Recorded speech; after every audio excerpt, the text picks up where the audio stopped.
We're going to talk about the modified extended Tunisian simple stitch. What's making it modified is that we're not crocheting into this row, we're crocheting into the row below. So what you're going to do is you're going to see your blue row. You can pull up the stitch that you would work in. And as you do that, you're going to see that there's a loop here and a loop here. This connects to the front vertical bar. You're going to want to take your hook, pick up that back vertical bar from the row that is 2 below, not the blue, but the black. And you're going to see that you have the front vertical bar and the back vertical bar on your hook. Do not yarn over when making this stitch. You will literally go down into, pick up those 2 bars, yarn over, and pull up a loop like you would for Tunisian simple stitch. To give us the height, you are going to yarn over and chain 1. And that is going to give us the height that's going to cover up this blue row, because then you have the loop on your hook, which is going to give you the same height as the TSS, which you're working into this black. So that is your black row, and you're just covering up this blue row.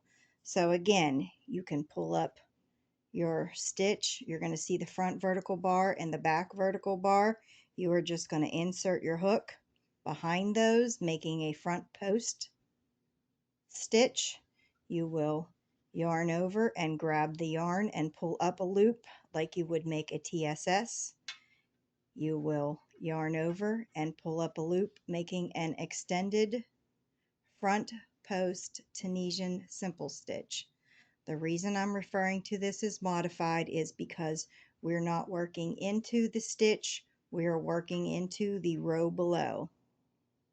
So again, go in behind, grab both loops, yarn over, pull up a loop, yarn over, and pull up a loop. And that is how you make the front post extended Tunisian simple stitch. And that will cover up this blue row.